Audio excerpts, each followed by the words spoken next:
Gracias.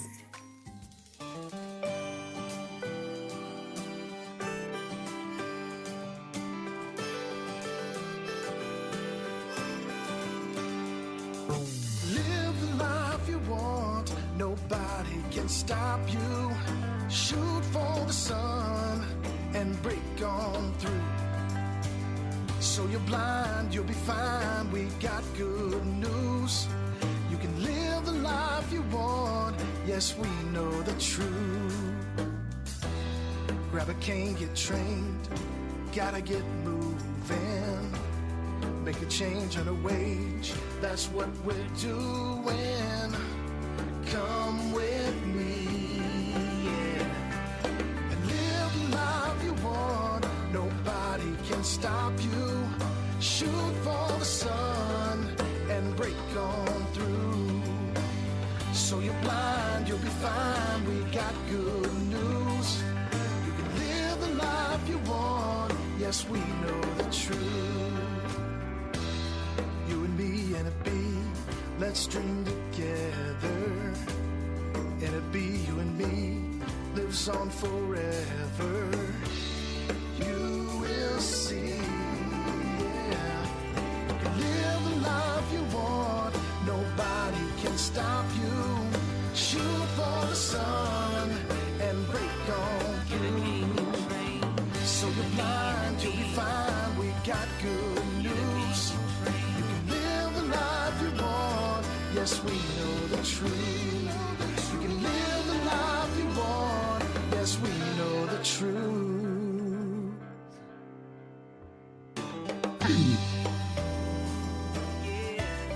You know the truth.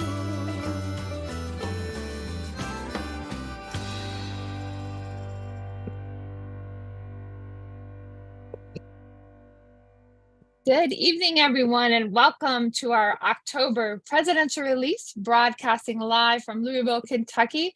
Happy Blindness Equality Achievement Month. Thank you so much for being with us tonight. President Riccobono, are you out there? I'm here. I'm here. Welcome. How are you? How's everyone in Kentucky? Doing great. They're doing great. Yeah. Well, it is great to be with you tonight. I know you have a lot to share with us, so I will turn it over to you. Okay. Well, I hope you're doing well. You're sounding great. That's And happy I gotta ask fall. you, who are you pulling for in the Major League Baseball playoffs? The Brewers. Oh, look at you. Look at you. I was hoping you'd say Baltimore, though. Oh, well, yeah, I know. Pull for the Brewers. I like that. I'm a little worried about being too optimistic because I don't want to be let down. But Well, I think Baltimore's the team to beat, I think. You think, yeah, it is looking that way. It's looking that way. So we have Let's Go O's up on our big sign on top of our building facing I-95. I love that. It's pretty exciting. So I bet the city is excited. It's been quite a season. Absolutely. So, all right, let's get underway. Sounds like fun. Greetings, fellow Federationists. Today is Tuesday, October 3rd, 2023. This is Presidential Release 531, live from Louisville, Kentucky.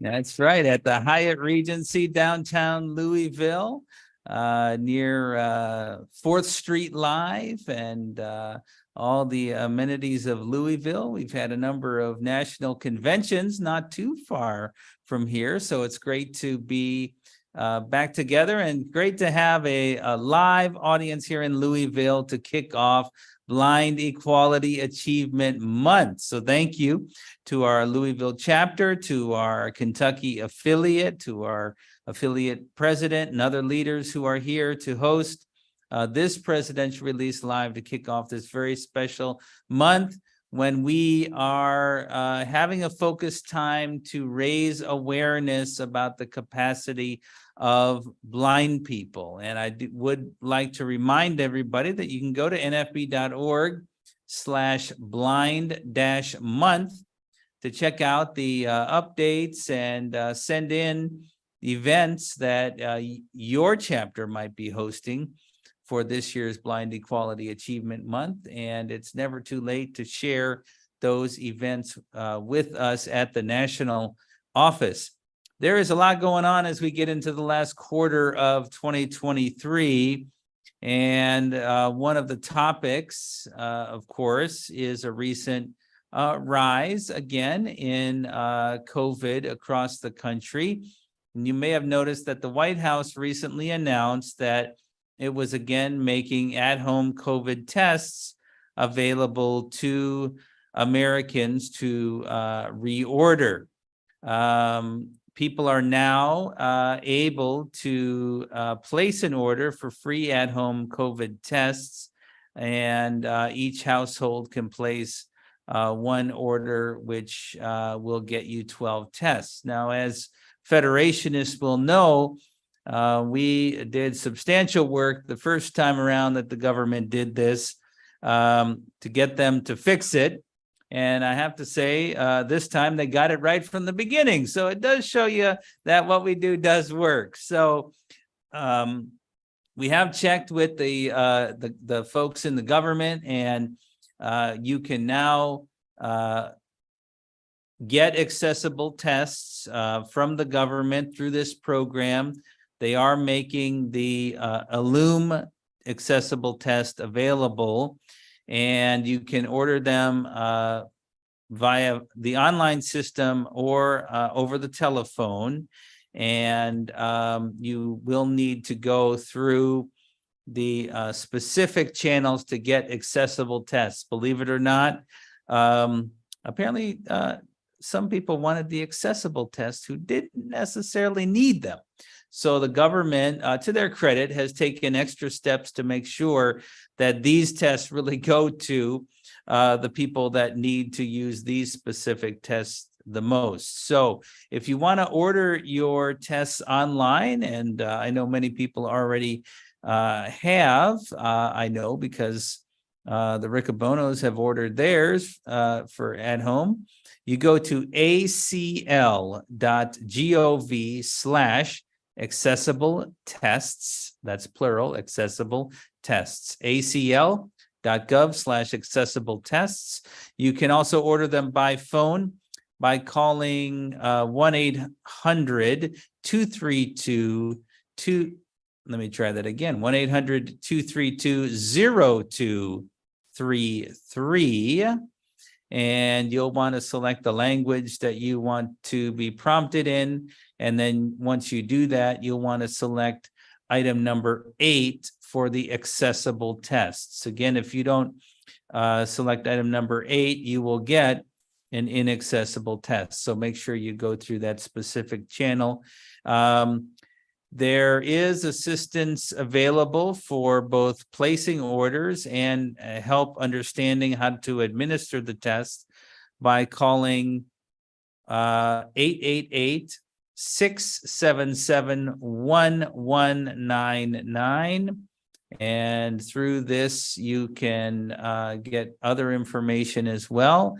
This dial hotline, they call it, it's a disability access hotline run by ACL, is available Monday through Friday from 9 a.m. to 8 p.m. Eastern Time.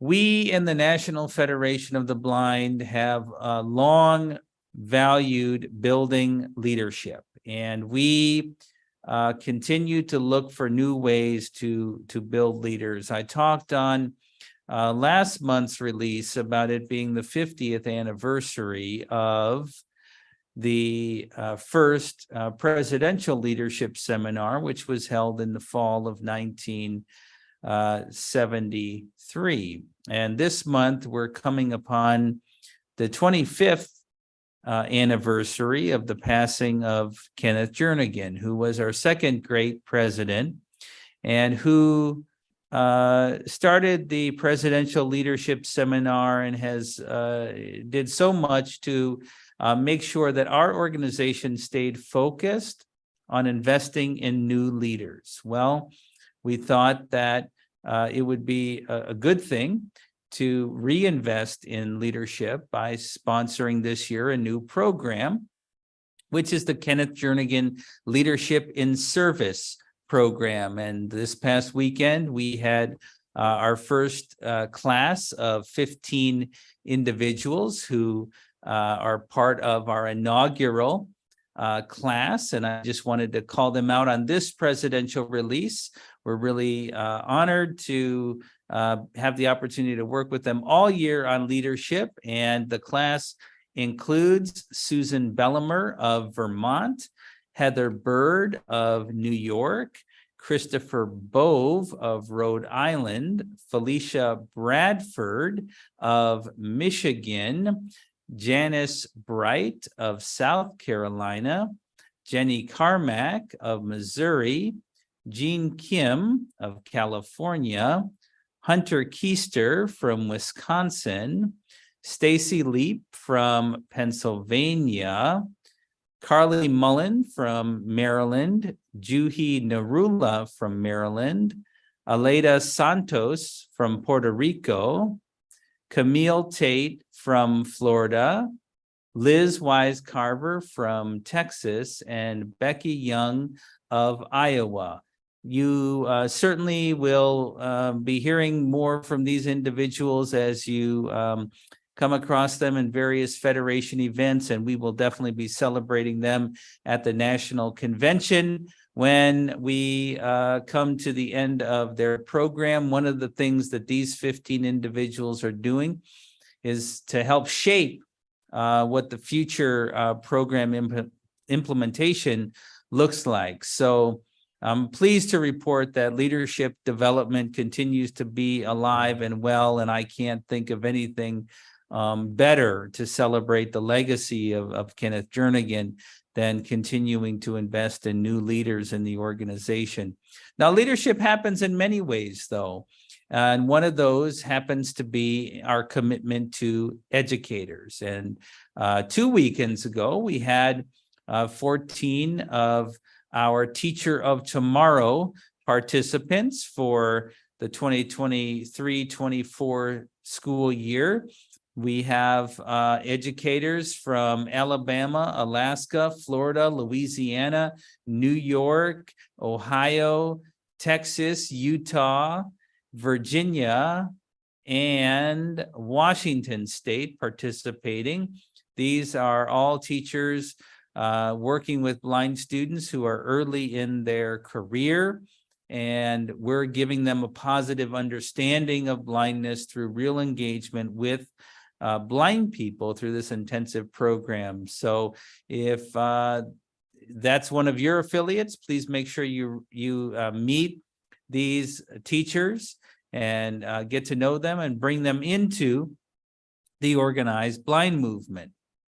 Now, we are in the last quarter of the year, and that is a very significant time for the Federation in terms of fundraising. And so to kick off our end of the year fundraising efforts, I'd like to introduce the support from this year's matching campaign partner with this video. Hi, everyone. My name is Peter Tusick, the Director of Strategic Partnerships at Humanware. And today we're going to be looking at the Monarch device, which is a dynamic tactile device made in partnership with the National Federation of the Blind, Humanware, and the American Printing House for the Blind. The Monarch is the first of its kind device that will show 10 lines of refreshable Braille, 32 characters per line, and can also show tactile graphics on the same array. All right, everybody, I have $5 for Mr. Dan O'Rourke here. Now, Dan, you are going to be checking this device out for the first time. I want you to feel what's on screen, what's on our array here. Tell me what you think this picture is, this tactile graphic. I am going to say, after feeling it, that it is a bicycle. He is correct, ladies and gentlemen. Now, the question is, Dan, would you like the $5 or would you like to double it for the next person? I'm going to say double it for the next person. Double it is. All right, thanks so much, Dan. We have contestant number 2, Sarah. And Sarah, what I'm gonna have you do is put your hands on the Monarch array, and you're going to feel a tactile graphic, and I wanna know if you can tell what it is for $10. It's 2 hockey sticks. Sarah, you are correct, but Would you like to take the $10 or would you like to double it for the next person? I want to double it. That's what I'm talking about. All right, thanks, Sarah. Time for contestant number 3. We've doubled. We're at $20 US. Now, Ellen is with us, and Ellen, I'm going to ask you what's on the array of the monarch here. So if you put your hands on for $20, do you know what this tactile graphic is? Yes. What is it? Double dollar sign. Double dollar signs is correct. Now, the real question is, do you want the $20, Ellen, or do you want to double it? I want to double it. That's what I'm talking about. And the doubling will continue. Humanware is excited to also double more with the National Federation of the Blind. Starting this October, every dollar donated will be matched up to $50,000. It's truly because of our partners, our supporters, that we're able to help blind people across the country live the lives they want by paying it forward, making a contribution to the National Federation of the Blind, and having your contribution double. Let's go build the National Federation of the Blind.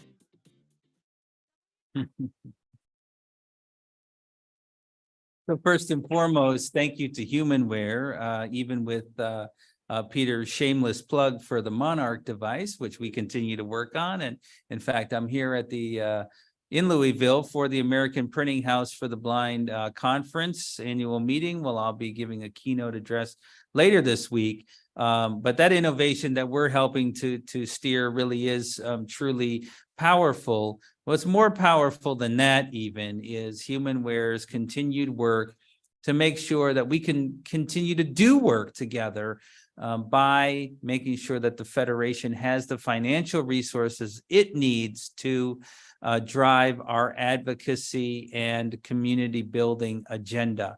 And so Humanware has made a $50,000 gift available to us if we can match that with other contributions. Now, I know Federationists might be thinking, oh, I've already given what I can, but look, you know a lot of people, and the end of the year is a very important time for giving.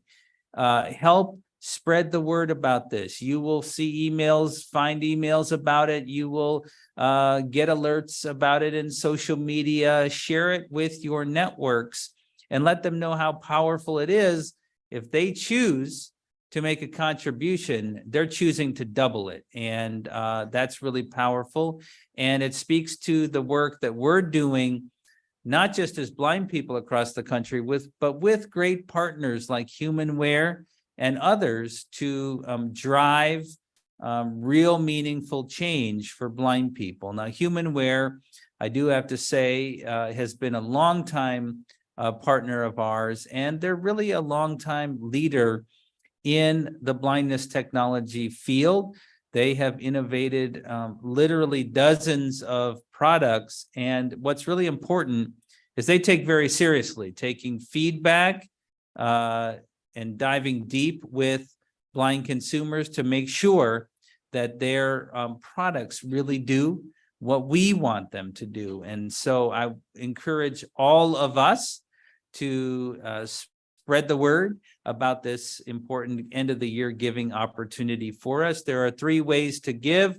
You all probably already know them, but you can encourage people to give online, nfb.org/donate. Individuals can mail a check to our national office at 200 East Wells Street at Jernigan Place, Baltimore, Maryland, 21230. Or we can also take contributions by phone using a credit card by calling 410-659-9314 and dialing extension 2430. Let's find innovative ways to promote this giving opportunity during this Blind Equality Achievement Month. Now, the giving is important because it enables us to do a lot of powerful things. And we've been working on those powerful things in the month of September. And I'm really happy on this release to announce that on Thursday, September 28th, the Websites and Software Applications Accessibility Act was introduced in both the House and Senate. It's amazing, right? Yeah. Now you know why the government funding was so delayed, because they had to get the website bill dropped first. But we are truly excited about this. In the Senate, the bill was sponsored by our longtime supporter, Senator Tammy Duckworth of Illinois. And let's see, it's also sponsored by original sponsors, Elizabeth Warren and Ed Markey of Massachusetts. So congratulations to Massachusetts on getting a double there. They were both original co-sponsors. The Senate bill number is S2984. In the House, the bill was sponsored by Representative John Sarbanes of Maryland, with Representative Pete Sessions of Texas as an original co-sponsor. And I know Federationists appreciate anytime we can, like in this case, have a bipartisan introduction to the bill. It makes a great difference. So we're really happy for that. In the House bill number is HR 5813. This is a good excuse for you to email your members of Congress, get on the phone with them, try to get a meeting, get their attention and let them know. We've talked to them about a bill before, but the bills are now introduced. We have bills that they can now co-sponsor. So now's the time to prove up, sign up, get on board. So please push this bill. It's an important time to do it, and we need the momentum. And one reason we need the momentum is we're not confident that other means of getting access through the government are going to happen. In August, the Department of Justice published a notice of proposed rulemaking related to regulations for the Americans with Disabilities Act as it relates to Title II of the ADA, specifically around website and mobile applications. We put a team together of staff and members and partners of ours and spent literally weeks pouring through the 200 pages of the NPRM and literally dozens of questions that needed, we're seeking answers in the NPRM. We submitted our comprehensive remarks on the NPRM, and they are published at our website, nfb.org. We submitted our comments on September 19th with the hope that members and others would note what we had said and help to amplify the message. I know many have already. That window is closed now, but we appreciate all those that were able to submit comments. In short, and you should look at the NPRM comments if you get a chance, but the shorthand version is it's extremely disappointing. We've waited over a decade for the Department of Justice to propose regulations, and instead of strengthening, in fact, the idea that was advanced in the NPRM was to add 7 new exceptions to the Americans with Disabilities Act. It may come as no surprise that the position of the National Federation of the Blind is to absolutely 100% reject all 7 proposed new exceptions. Not in 2023, it's not needed. We have a good law in place that already allows 2 very notable exceptions. And keep in mind, these 7 exceptions were offered to government websites. Imagine what might be offered to corporate America in the future. We cannot have this stand.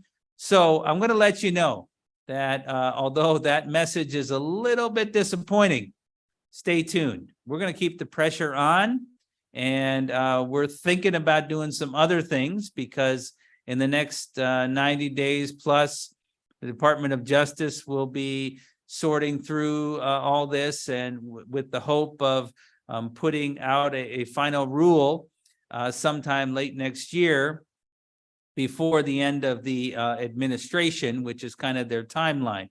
We're going to let them know in every way that we can find beyond our comments that blind Americans are concerned about this. So we will need to call on you to come out to do various activities, send letters. We're working on our strategy, but just be ready because we cannot settle for more exceptions to our civil rights, especially when it comes to access to the digital age. You can applaud for that. It's okay.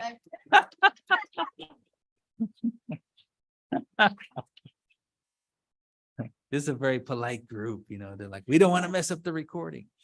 I do have a few other things to share with you. And, you know, it's not just that we're working on one issue at a time. And it happens throughout the Federation. I want to thank the president of the NFB of Maryland, and who also serves as president of our Blind Government Employees National Division, Ronza Othman, who testified in Congress on behalf of the Federation on September 21st during a hearing that talked really about these issues and especially how they intersect with government. You know, a lot of people think, oh, it must be really glamorous to get up there and talk in front of Congress, but it's nerve-wracking, right? And especially when you're representing a community like that. So Ronza did a great job on representing us and talking about the real meaningful problems that blind and other disabled federal employees face, and really at all levels of government face, as it relates to inaccessible websites and other applications. Yeah, absolutely. Yeah. Go Ronza, they say. Throughout the month of September, we also did a great job on our Access Technology Affordability Act, where we gained 7 new co-sponsors in the House of Representatives. So keep the pressure on. It is making a difference. This is an important bill because there will be a vehicle where our primary sponsors in the Congress that are leading this, they're on the watch for the right bill to attach this to get this tax benefit passed through Congress. And so the more co-sponsors we have, the better. So this is another bill that if you can get support in this critical time, especially as we know that more budget bills are going to be considered, it will make a real difference. So congratulations to the affiliates who were able to onboard sponsors during the month of September. I do want to call out that a very unusual thing happened in September with our NFB Newsline service. We experienced what I would say is a significant set of technical problems. We maintain our Newsline servers. Most of them are in the cloud, but some of them are still at a data center, physical data center. And it turned out that the physical data center that where our servers are held did some electrical work. That seems like a very dangerous thing for a data center to do. And it actually turned out to be kind of dangerous in this case. It did some significant disruption to our Newsline system. So just want to put that out there and apologize for our avid Newsline readers who have been feeling it for the last week or so. We have almost all of our systems back up online, and it also pushed us into getting some of those final systems into the cloud. So we're going to continue to work on that, but one thing I think we can be very proud of is that the Newsline system over its lifetime has actually had very few technical disruptions. And so this is an unusual situation. I do want to announce the 2024 Jacobus Tenbrook Disability Law Symposium, which will be coming up in 2024. Our theme will be the right of people with disabilities to live in the world, emerging barriers and unrealized potential. Dr. Tenbrook was not bound by where the law was in his time. He envisioned what the law could be and what we could help to shape it to be. And our Disability Law Symposium seeks to do that, especially in a time where we do face challenges with the law and proposed regulations. We need to continue to be thoughtful and strategic about how to go forward. So I encourage those interested in the law, emerging law students, lawyers, people you may know that are interested in getting into disability rights, encourage them to be part of our Jacobus Tenbrook Symposium at our building. It will happen from March 21st and 22nd, 2024.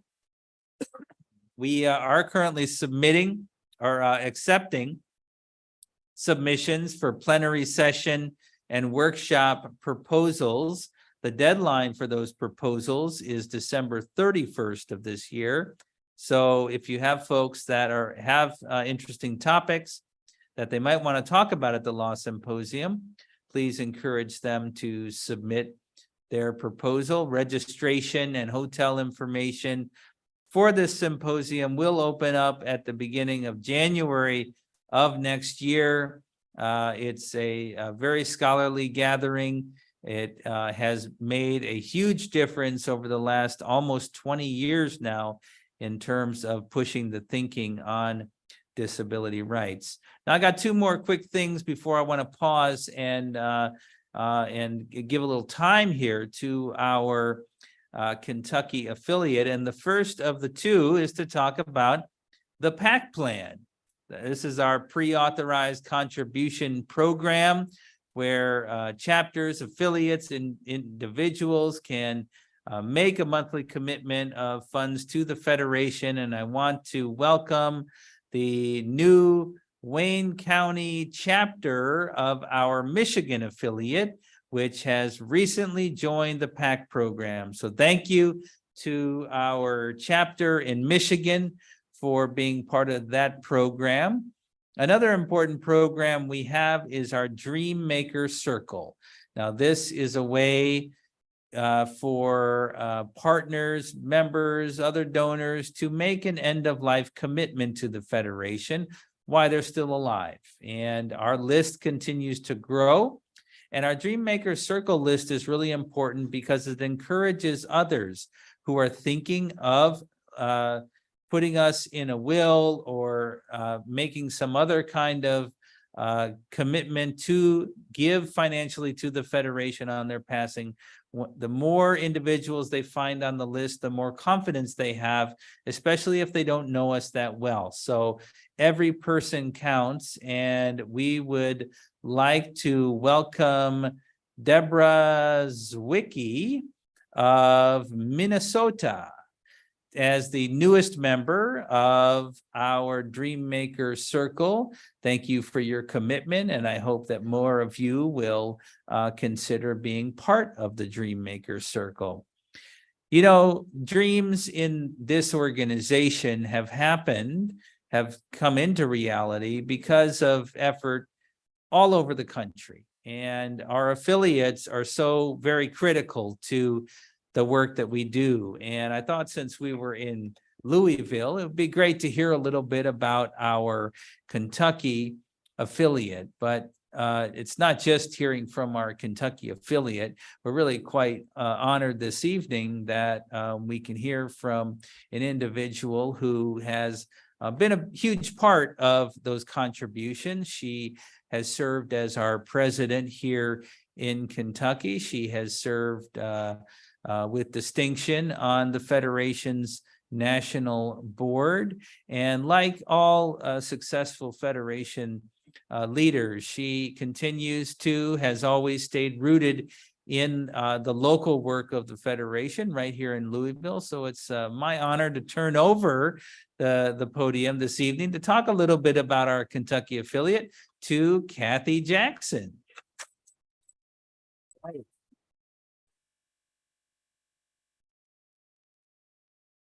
Thank you, President Riccobono and fellow Federationists.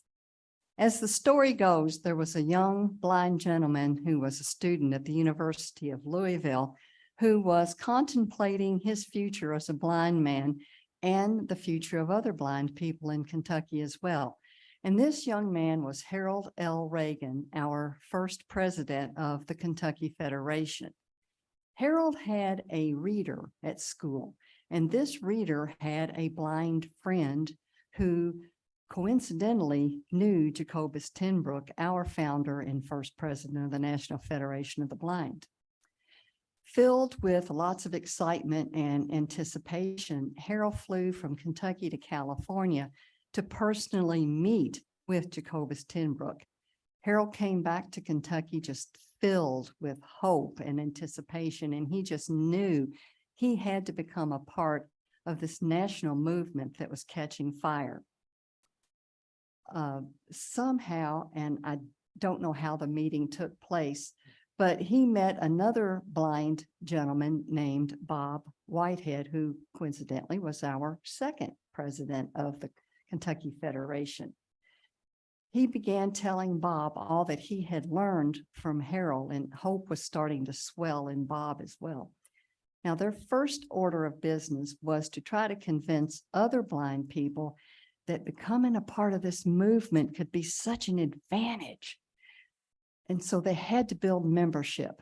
Now, neither Harold nor Bob went to the Kentucky School for the Blind, but they surmised if they could make connection with the Kentucky School for the Blind Alumni Association, that could be fertile ground for building membership. And it worked. And for years, KSB alumni and the Kentucky Federation were in close contact. The second order of business was to make a connection with the state legislature, because goodness knows there was plenty of work to be done. And Bob had just that person in mind. He knew a lady named May Budestein. Now, May was truly a Southern woman, and her favorite word must have been marvelous, because everything was just marvelous. Isn't that just marvelous? I mean, I can hear the words echoing now. So the Kentucky Federation was off and running. And as I said, there was much work to be done. After all, those in charge of our services for the blind were in need of an attitude adjustment as far as the capabilities of blind people. Education and employment were of utmost importance. And the vending program was proving to be a pathway to some good employment for our blind men and women. So that had to be capitalized upon.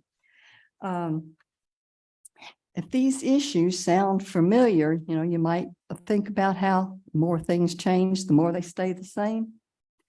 And it's just as Dr. Tenbrook and his colleagues decided in 1940 that it was time for blind people to come out of the shadows and take their rightful place in society, so did our forefathers here in Kentucky. And in 1947, Kentucky officially became an affiliate of the National Federation of the Blind. Yeah, thank you. We truly are standing on the shoulders of some pretty great men and women. I mean, even back then, they realized that they had to dispel those negative attitudes about blindness and the low expectations that these attitudes created. You know, a great deal of the work that is done in our state affiliates, you know, starts at the national level. And as early as 1973, Kentucky's delegates made themselves known in what was then called our March on Washington. And today it's our Washington Seminar. And we model our state legislation sessions after Washington Seminar. We decide what issues are of importance and outline our agenda accordingly.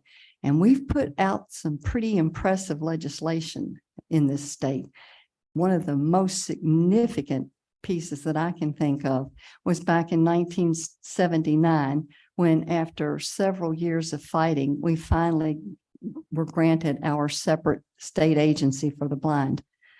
Unfortunately, all good things somehow come to an end, and on October 1st of 2018, we found ourselves under the umbrella of the Department of Rehabilitation once again. That doesn't mean that we've turned our back and aren't keeping an eye on what's going on. On a couple of occasions, we've had to fight to make sure that our Kentucky School for the Blind stayed a school, educating our students in grades kindergarten through 12, and that it wasn't dismantled and repurposed into a hospital for the most severely disabled individuals. We've also had to battle to make Newsline law here in Kentucky, and for it to have some permanent funding.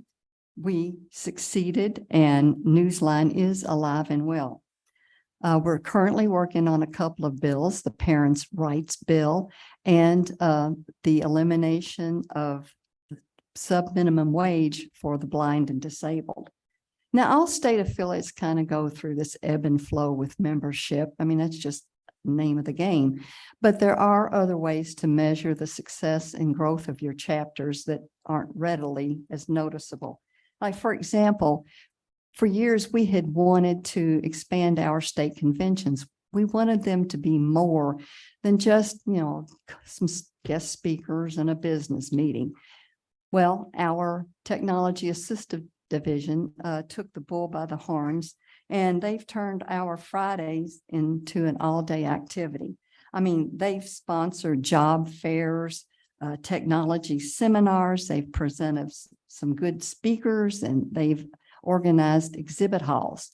Our sports and rec division got into the fracas one year, and they hosted a scavenger hunt, which got a little rowdy, but it was fun nevertheless. Our Saturday afternoons have been reserved for special activities and events and breakout sessions. We might just hear from our Bell Academy students and their parents. Our legislative team might host a session on the purpose of resolutions. We might even have somebody come in from our state legislature to talk to us about organizing a bill from start until it actually becomes law. Now, as a result of all this expansion, we've had to move our business meetings to Sunday mornings, but I haven't heard too many complaints because our conventions are so much more meaningful and full of substance. In many ways, COVID just kept us down. We weren't able to meet in person or have social activities. But because we're now able to host Zoom meetings, it's allowed us to keep in contact with our members from across the state. And our all chapter meetings have really proved to be a vital part of our growth. This affiliate wants to make sure that we keep Braille alive and under the fingers of our kiddos. We hosted our first Bell Academy in 2015. We had one student, and it was an abbreviated session. It only lasted 3 days, but I think little McKenna got a lot out of that 3 days with the individualized attention that she got. Our Bell program continues to progress. We held our 6th in-person session this year with 6 crazy, kids who definitely kept us on our toes. Yeah, some of my volunteers are echoing that. Yeah, I'm grateful for the partnerships that we have created over the years. The American Printing House for the Blind and the Kentucky School for the Blind have both been supporters of the state and local NFBs. They've both hosted Bell Academies. They've allowed us to host meetings on their campuses and fundraising events. The NFB of Kentucky and its members have held a prominent role on the national stage as well.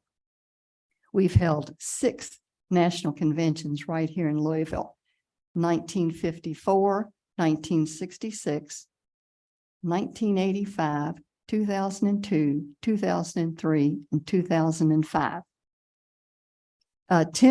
Take a breath. Tim Cranmer was a longtime member of this affiliate and the Frankfurt chapter, and he held office on both levels. Tim was known for his work in the field of technology. For many years, he chaired the Research and Development Committee on the national level. He partnered with an engineering friend of his, Dean Blasey, to create one of the first voice output devices known as the Braille and Speak, which is has morphed into one of those note takers that you're using out there today. Charlie Allen held the president's position in the National Association of Blind Merchants. Michael Freehome chaired the Living History Committee. Maria Jones served on the board of directors of the Parents of Blind Children. Danielle Burton served as secretary of the Deaf Blind Division. And where do you suppose the National Association to Promote the Use of Braille got its start? Well, let me tell you. 5 Kentuckians, Betty Nicely, Denise Franklin, Tim Cranmer, Emerson Folk, and David Merle, went to our national office and sat down with President Kenneth Jernigan to officially organize the National Association to Promote the Use of Braille. Now, Betty was the first president and served as president for a number of years, and Denise was the first secretary. I'm not sure what offices the other gentleman held, but these 5 members have gone to that great NAPUB division in the sky. Betty was well recognized. Not only was she our state president for a number of years and served as NAPUB president, but she also served on the board of directors of the Braille Authority of North America, BANA. She was recognized for her dedication and hard work and awarded the Newell Perry Award. And folks, this award is not given to just anyone. Kentucky can be proud that we've had 3 of our members serve on the National Board of Directors of the National Federation of the Blind. The first being Harold Reagan, and he served as a board member from 1949 to 1967, and as second vice president from 1968 to 1971. Betty served on the board of directors from 1985 to 1999, and I was pleased and privileged to serve from 2002 until 2019. Oh, and by the way, you know that phrase that you hear so often, we're changing what it means to be blind? I've heard Betty Nicely coin that. Fellow Federationists, it has been marvelous speaking with you this evening and sharing just a bit of Kentucky's history. Thank you.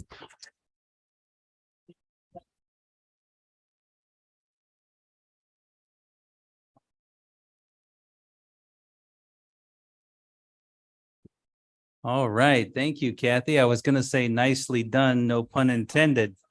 Yeah.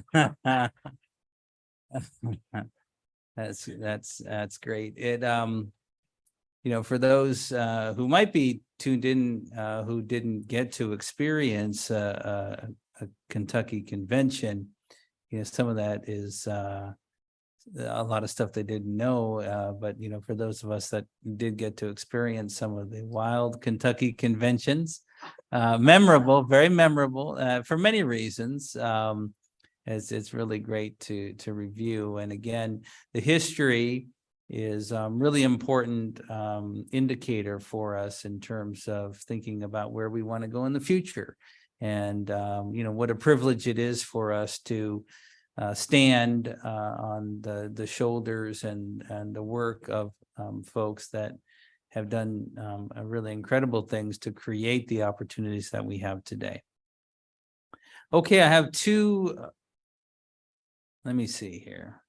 I do have some Federation family notes for you to come to the end of this release. And the first comes from Indiana, where we learned of the passing of longtime Federation member Gary Seaborn on September 2nd, 2023 in Fort Wayne, Indiana. Gary was an entrepreneur in our blind enterprise program there in Indiana, and was a passionate member of the local chapter. Also from Missouri, Sheila Wright reports the passing of Sharon Fleeman on September 12, just 4 days after her 72nd birthday. Sharon was the wife of Gene Fleeman, longtime active member of our Missouri affiliate. I urge you to keep these two Federationists, their friends and family, in your thoughts and prayers. I'm sure we have some questions, Pam, so I'm going to turn it over to you. All right. Thank you so much, President Riccobono. It was great to hear the history of our wonderful Kentucky affiliate. So thanks so much, Kathy, for sharing. It's always great to, on our presidential live releases, we've had some wonderful treats on our history. So, Yeah, right. and our great future ahead. So we do have wonderful questions tonight. Thank you, everybody. We have questions from all around the country, including in the room where you are. So thanks, everybody, for submitting questions. You can continue to submit questions through our Q&A feature. We have our awesome communications team working really hard to follow up on any questions we don't get to this evening. So our first question tonight is coming from someone right there in the room. We have a couple questions from Bill and Debbie Dethridge. And so Debbie would like to know what we are doing in the National Federation of Blind in respect to artificial intelligence. We know we talked a little bit about that this summer at National Convention, but just any thoughts or updates on that department? Yeah, well, that's a great question. The one current conversation that is, taking some energy is around the privacy concerns that are being raised in the artificial intelligence community. Blind people, we want to be able to use artificial intelligence to get access to information that those who are not blind get information to just by looking around, right? If you're walking down a hallway in a public place like this hotel, you get a lot of information without having to do anything. And we want to be able to take a picture and get that same level of information. And that intersects with a concern that is rightfully being raised in the community about privacy, especially as it relates to facial recognition. So we're talking with both the AI companies and legal experts and trying to make sure that we can carve out an appropriate space for blind people to be able to get access to, appropriate descriptions in the way that someone, if they weren't blind, would be able to look at an image and get that information. So that's where our current energy is being spent, as well as, continuing to talk with and inform companies like Be My Eyes that are making access to some of these tools available. I'd say the third area that maybe is a huge concern right now is working with the Equal Employment Opportunity Commission and others on how artificial intelligence tools are being used to screen blind applicants out of employment opportunities. Sometimes that happens through taking pre-screening tests. Sometimes that happens because, for example, in some systems, each and every one of us are going to indicate that we don't have a driver's license. And as we well know from the non-artificial intelligence spaces, there's a lot of job postings that still require or claim to require a driver's license, even though there's nothing about driving that has anything to do with the position. It's usually sometimes an outdated job description. But if artificial intelligence makes that decision before we even get considered, there are issues there. So we're continuing to work on those aspects as well. This is where it's really important for us in this community to be engaged in the conversation. And if you have concerns and connections in the artificial intelligence community that you think we should be talking to, please send them along. But if you have friends, family that are working in these areas, raise the concerns that blind people have and get people thinking about it in the same way that we have with other technologies and things that we've faced in society. Excellent. And in a similar, just another quick question. Again, this is from Bill Dethridge in relation to autonomous vehicles. And the NFB has always taken the lead in this department and accessibility for blind people. So, is there anything new to report or any new developments? There's no new developments except to say, we live in a very interesting time with technologies like autonomous vehicles. There's a tricky balance between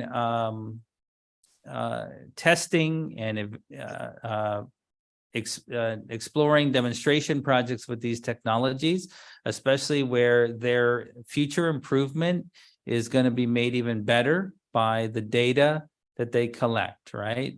Balancing that against accessibility and maybe where we would like things to go in the future. So we're in a really good place because of the blind driver work that we did over a decade ago. All of the major companies working on autonomous vehicles know that the blind are an important constituency. They also know that we're demanding equal access from the beginning. And so they need us as much as we need them, maybe in some ways more. And so we have a lot of good connections and are able to have a lot of good conversations. Where this gets tricky is places like San Francisco, where, recently the autonomous vehicle companies were granted 24-hour, 7-day-a-week access to run autonomous vehicles on roads. This is a good thing. So if you happen to go to the Bay Area, you can download an app and dial up an autonomous vehicle and it'll come get you. And it'll probably drop you off where you want to go, actually. Hopefully. Actually, it's very reliable from my experience, but, there's always quirks. But, if you happen to be someone that also utilizes a wheelchair, right now the options are a little limited. And so there's a push and pull on these things. I think, though, what we can say is that this technology is moving faster. It's not in all parts of the country, but you're going to see it coming to more places. You're going to see it coming to more rural communities because that's definitely a push for that right now. And of course, those are communities that could really use this access to transportation, especially if you're a blind person living in one of those communities. So it is coming. It's not like flipping a switch, though. It's not going to go fast because, it's kind of like I was telling someone the other day, when you're a blind person, you go throw out the first pitch at a baseball game, everybody expects you to screw it up, right? Now, if someone off the street goes and throws the first pitch, they get laughed at if they screw it up, but they don't expect them to screw it up necessarily. The technology work is a little bit like that. Anytime, you hardly ever hear about an automobile accident on the news anymore, right? They're so commonplace. I mean, people are killed every day in car crashes. But if an autonomous vehicle gets stopped because someone put a traffic cone on the hood and it confused the computer, it makes the nightly news, right? So it's a little bit like that, where the truth is somewhere in the middle, right? I mean, obviously there's work to be done, but the promise of the technology and what it can do for all sorts of areas, the environment, transportation, different things, is really gives you a lot of reason to have hope. And the fact that we're involved at this level, at this stage in the game, I think is impressive. I mean, we had no idea when we said 10 years ago that this is really where we wanted to go with our blind driver work, whether we would get there. And at the beginning, we didn't.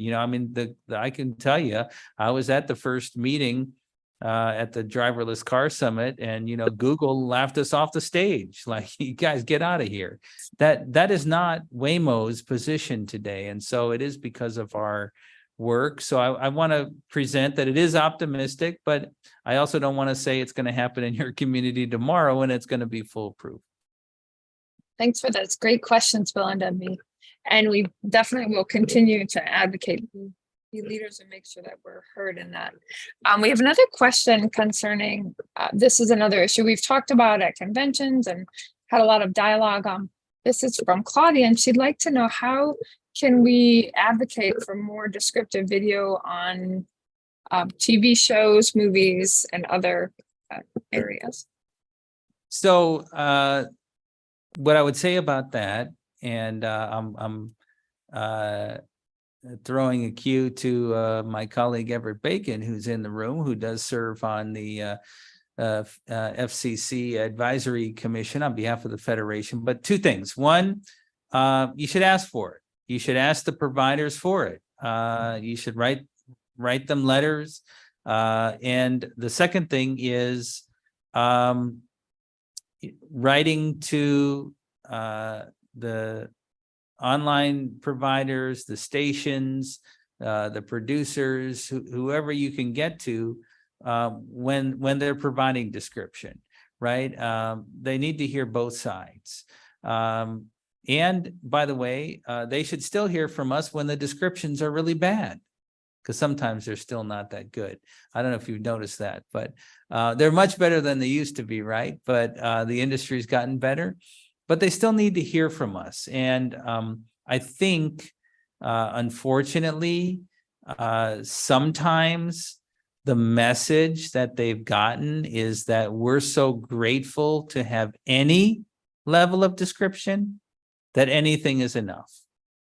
But that's not really our opinion, right? We have always held the opinion that if we're going to prioritize, the first thing should be making sure that emergency information, other critical information that's presented on screens, is always presented in a non-visual way. But we want all of the information, and we want it as in a robust package as possible, and it has to be easy to discover, which is the other thing. So I think we need to continue to push and not just say thank you for the little bits we get, but to really push that it's really important that there is more content out there. And I think we're seeing that happen, but I think our continuing to write to these entities and let them know will go a long way. Everett, did you have anything to add to that? You said it very well, sir. I would just add that the FCC Disability Advisory Committee, if you go to their website, They have an email link there where you can email concerns about audio description directly to them. They keep track of all of the complaints or concerns or even issues that come through. So please, email them. If you have trouble finding the website, please contact me at the NFB of Utah, nfbutah@gmail.com, and I'll get back to you and help you with that. And if you want to ever talk movies, Everett's your guy. Thank you. Great. Thank you both so much. And now our next question is related to, I know how excited we all are about our museum and a lot of great questions that we have here. So David Mistello would like to know, President Riccobono, if you could give an update. And he had a question about if the museum would be housed in our current building or on a separate building. Oh, that's a great question. So our museum work is going forward. We're continuing so there's two aspects. One is raising pledges, and we're making good progress on that. I got a text earlier today from Patty Chang that said $100,000 check was on its way. From some individuals that we talked to in the last week or so. And we continue to get a steady flow of pledge commitments and actually paid pledges. But that work's going to continue for a while, right? Because we got to raise what we think is $20 million. At the same time, we are in the deep throes of really putting together the concept package, the design, the thematic ideas that are going to really drive where this goes in terms of the physical design and the exhibits and that sort of thing. So we still got a number of years of work ahead of us, but by the end of this year, we'll have a very good concept thematic design, which will help accelerate our fundraising as well. Now, to David's question specifically, we have a great building in Baltimore, and part of what we did in thinking about a museum, the first thing we did was a feasibility study. So we didn't just come out and say, we're going to have a museum. Before we went public with that announcement to the Federation, we did a feasibility study to see, did it make sense? Was there a real opportunity, or was it just something we wanted to do? Did Baltimore make sense, or was the market saturated? And we had some great consultants work with us on this, and our feasibility study showed that Baltimore is a good market. We're well positioned for it. We do have a building that has lots of great space, and we determined that our building was adequate for what we want to do.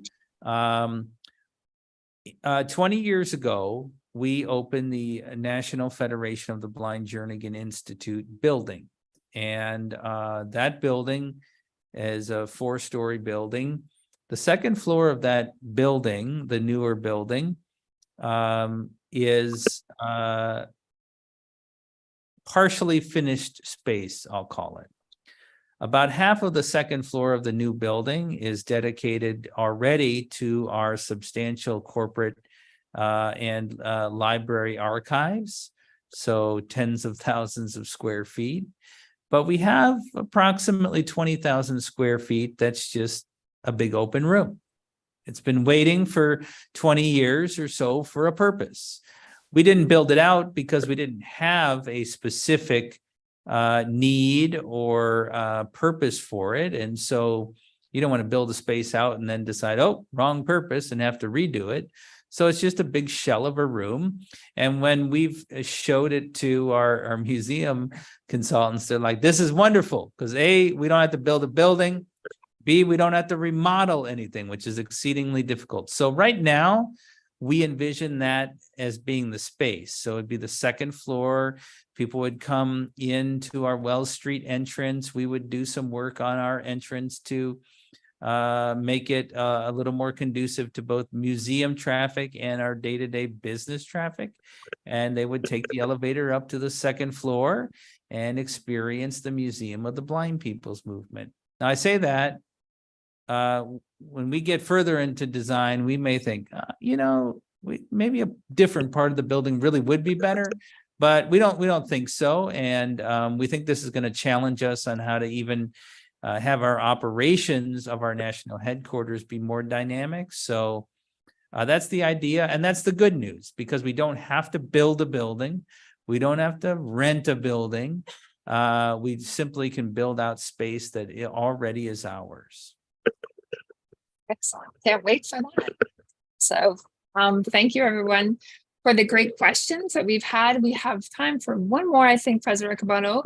And as we are celebrating Blindness Equality Achievement Month and finding ways to raise awareness on White Cane Awareness Day, and we had a question from Raheel in New York about your experience using a cane for the first time, and for how for a lot of people that is it can be a big step toward their independence, and there are lots of different feelings associated with it. How was that experience for you, and how did you what advice would you have for people that are using their cane for the first time? Yeah, so I think for me now a long time ago, I didn't really, I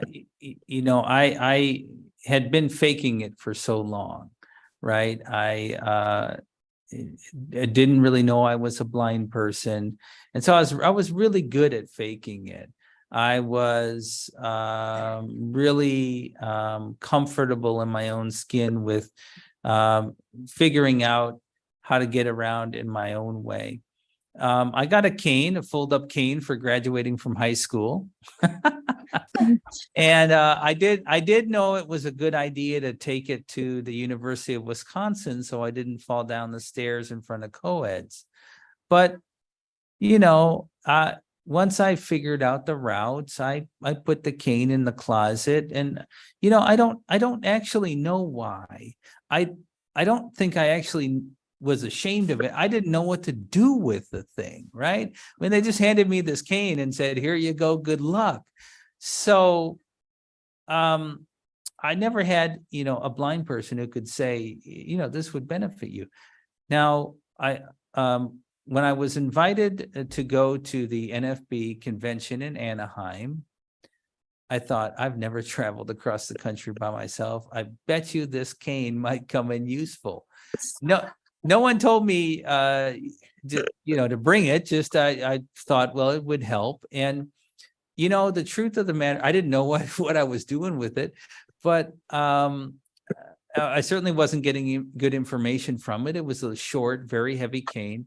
And I came to the Anaheim convention, and I saw, just through observation, what to do with it, right? I saw blind people getting information out of it, people that, definitely, and I didn't have a lot of usable vision, but they had less usable vision than I did.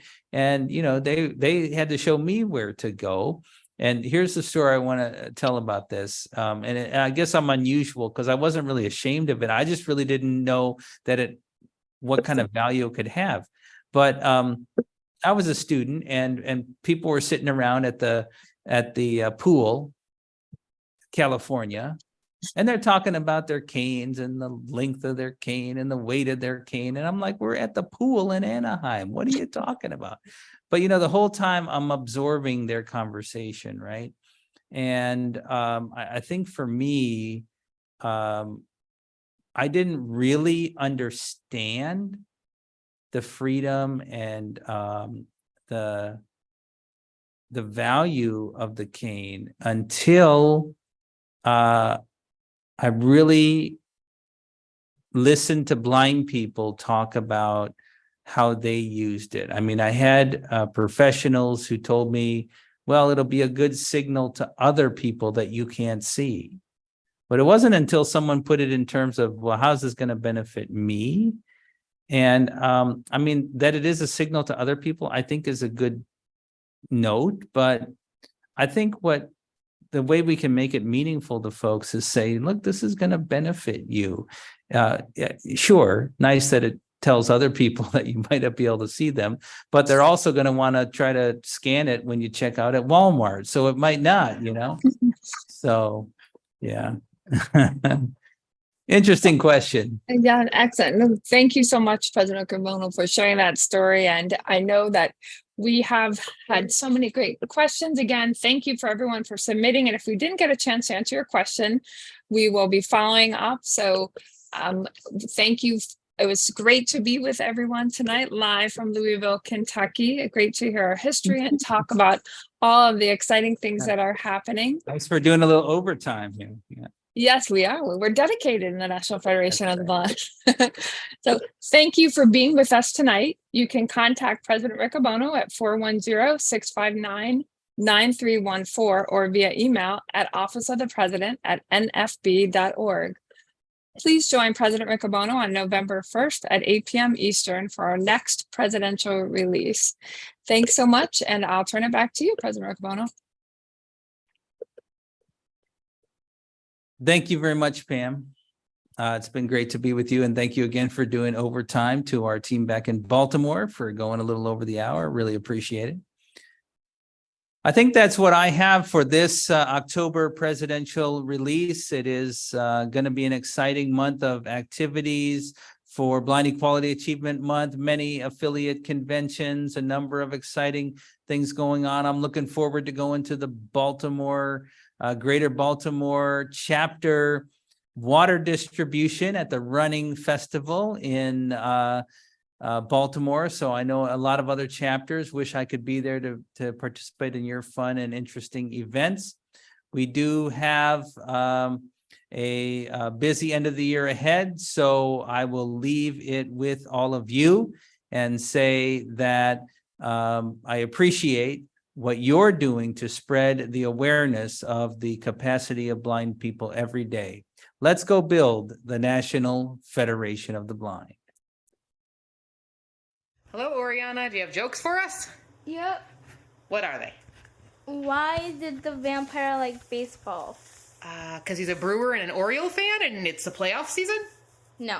Oh, really? Every night he got turned into a bat. Do you have anything else? Yep. What?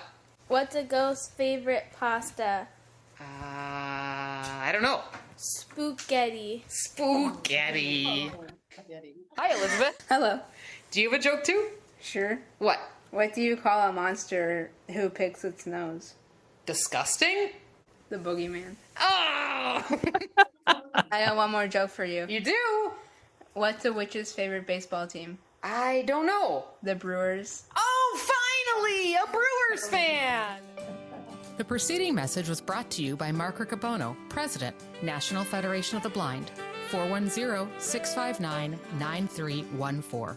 Office of the President at nfb.org. Follow President Riccobono on Mastodon. Just search for @president@nfb.social. Let's go build the National Federation of the Blind.